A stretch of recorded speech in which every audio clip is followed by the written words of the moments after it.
சென்னை கலைவாணர் அரங்கத்தில் தமிழக முதலமைச்சர் விஜய் தலைமையில் தமிழக அனைத்து கட்சி எம்பிக்கள் கூட்டமானது தொடங்கி நடைபெற்று வருகின்றது. விவரங்களை செய்தியாளர் ராஜகுமரனிடம் கேட்கலாம். ராஜகுமரன், நீங்க இது ஏற்கனவே சொன்னது போல இந்த ஆலோசனை பொறுத்தவரைக்கும் அனைத்து எம்பிக்களின் கருத்துக்களையும் கேட்பது அவசியமான ஒன்றாக பார்க்கப்படுகிறது. ஆனாலும் திமுகவில் 30 உட்பட 37 எம்பிக்கள் பங்கேற்கவில்லை, 38 எம்பிக்கள் பங்கேற்கல. இது ஒரு தொய்வா பார்க்கப்படாதா? திமுக அதிமுகவை பொறுத்தவரை அரசியல் ரீதியாக தங்களுடைய கருத்து என்ன என்பதை எடுத்து கூறியிருந்தாலும் இன்றைய கூட்டத்தில் ஏன் பங்கேற்கவில்லை என்பதற்கு அவர் ஒரு விளக்கம் தந்திருந்தாலும் மக்களவை இடங்கள் மறுசீரமைப்பு தொடர்பாக தங்களுடைய நிலைப்பாட்டை அவர்கள் தெளிவுபடுத்தி இருக்கின்றார்கள். தமிழ்நாட்டினுடைய எண்ணிக்கை எந்த வகையிலும் குறையக்கூடாது, அப்படி குறையக்கூடிய வகையிலாக ஒரு வரையறையை கொண்டு வந்தால் அதை நாங்கள் எதிர்ப்போம் என்பதை தெளிவுபடுத்தி இருக்கின்றார்கள். எனவே தமிழகத்தில் இருக்கக்கூடிய அனைத்து கட்சிகளுமே தமிழ்நாட்டிற்கான இடங்கள் குறைந்துவிடக் கூடாது என்ற நிலைப்பாட்டை தெளிவுபடுத்தி இருக்கின்றார்கள். இன்று இடம்பெறக்கூடிய இந்த ஆலோசனை கூட்டத்திலே விடுதலை சிறுத்தைகள் கட்சியின் சார்பிலே அந்த கட்சியினுடைய தலைவர் நாடாளுமன்ற உறுப்பினர் திருமாவளவன் மற்றும் ரவிக்குமார் பங்கேற்றிருக்கின்றார்கள். மதிமுகவினுடைய துரை வைகோ பங்கேற்றிருக்கின்றார். இந்திய கம்யூனிஸ்ட் கட்சியினுடைய சுப்பராயன், செல்வராஜ் ஆகியோர் பங்கேற்றிருக்கின்றார்கள். மார்க்சிஸ்ட் கம்யூனிஸ்ட் கட்சியினுடைய சு வெங்கடேசன், சச்சிதானந்தம் பங்கேற்றிருக்கின்றார்கள். இந்திய யூனியன் முஸ்லீம் லீக் கட்சியினுடைய நவாஸ்கனி பங்கேற்றிருக்கின்றார்கள். காங்கிரசினுடைய ஒரு உறுப்பினர் மட்டும் இன்றைக்கு வேறு காரணங்களுக்காக வரவில்லை. மற்றபடி காங்கிரஸ் இந்த நாடாளுமன்ற தொகுதி மறுவரையறைக்கு எதிராக முதலமைச்சர் எடுத்திருக்கக்கூடிய நிலைப்பாட்டுக்கு முழு ஆதரவு வழங்கியிருக்கின்றார்கள். எனவே அவர்கள் அந்த ஒரு உறுப்பினரை தவிர மற்ற அனைவருமே, சுதா என்கின்ற உறுப்பினரை தவிர்த்து மற்ற அனைவரும் காங்கிரஸ் கட்சியில வந்திருக்கின்றார்கள். ஜோதிமணி, மாணிக்கம் தாகூர், சசிகாந்த் செந்தில், பிரவீன் சக்கரவர்த்தி ஆகியோர் வருகை தந்திருக்கின்றார்கள். மூத்த நாடாளுமன்ற உறுப்பினர் முன்னாள் அமைச்சர் ப சிதம்பரம் வருகை தந்திருக்கின்றார். கார்த்திக் சிதம்பரம் வருகை தந்திருக்கின்றார். Vijay Vasanth, Vishnu Prasad, Robert Bruce, Gopinath, Christopher Tilak என்று மாநிலங்களவைக்கு அண்மையில் தேர்வாகி இருந்த உறுப்பினர்கள் உட்பட பலரும் வருகை தந்திருக்கின்றார்கள் காங்கிரஸ் கட்சியிலிருந்தும். எனவே ஒட்டுமொத்தமாக 19 நாடாளுமன்ற உறுப்பினர்கள் வருகை தந்திருக்கின்றார்கள்.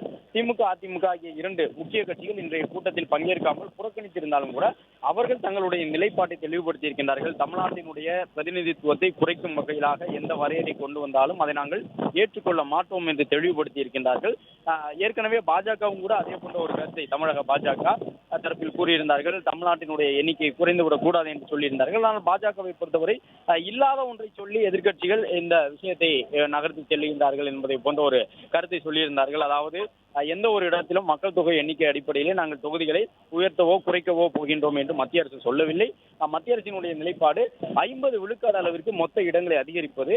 அப்படி ஒரு நிலைப்பாட்டை எடுக்கும்பொழுது ஒவ்வொரு மாநிலமும் ஏற்கனவே எத்தனை இடங்களை வைத்திருக்கின்றார்களோ அதில் சரிபாதி இடங்களை உயர்த்துவோம். உத்தரப்பிரதேசத்துக்கு 80 இருக்கின்றது என்றால் அதனோடு கூடுதலாக 40 சேர்ப்போம். தமிழ்நாடு புதுச்சேரிக்கு ஒரு 40 இருக்கும் பொழுது கூடுதலாக 20 சேர்ப்போம்.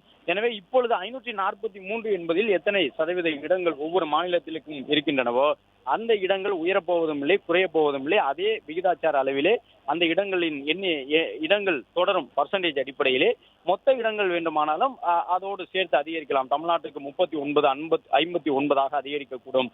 எனவே இது போன்ற நிலையில் மக்கள் தொகை அடிப்படையிலே மறுசீரமைப்பு நடைபெறுவதாக சொல்லுவது ஏற்புடையது அல்ல என்ற கருத்தை தான் பாஜக தரப்பில் தமிழகத்தில் இருந்து சொல்லியிருந்தார்கள்.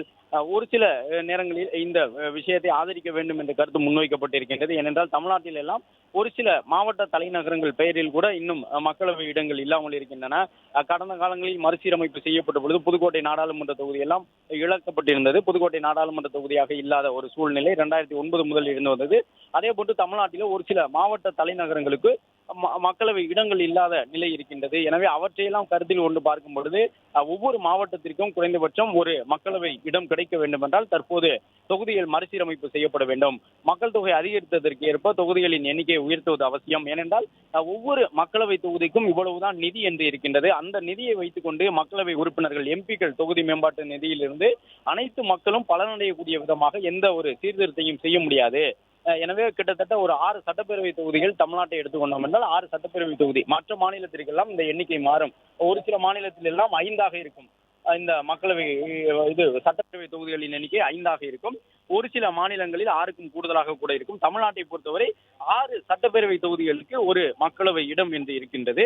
அப்படி இருக்கும் பொழுது 6 தொகுதிகளுக்கு ஒரே ஒரு உறுப்பினர் என்றால் அந்த எம்பி தொகுதி மேம்பாட்டு நிதியை வைத்து எந்த வகையிலும் மக்கள் நலத்திட்டங்களை செயல்படுத்த முடியாது. எனவே மக்களவை இடங்களை அதிகரிப்பது என்பது காலத்தின் கட்டாயம் என்ற கருத்தை தான் மத்திய அரசு சொல்லி வருகின்றது.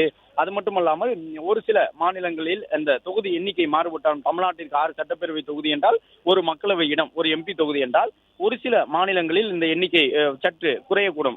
5 தொகுதிகளுக்கு ஒரு எம்பிக்கள் இடமெல்லாம் இருக்கின்றன. ஆனால் அந்த மாநிலத்தினுடைய மக்கள் தொகை விகிதாச்சார அடிப்படையில் தான் அவ்வாறு வரையறுக்கப்பட்டிருக்கின்றது. எனவே இப்பொழுது இந்த தொகுதிகள் எண்ணிக்கை அதிகரிக்கப்படுவது என்பது கட்டாயமானது. அதை செய்தே ஆக வேண்டும். அதன் மூலமாகத்தான் மக்கள் நலத்திட்டங்களை எல்லாம் முறையாக செயல்படுத்த முடியும்.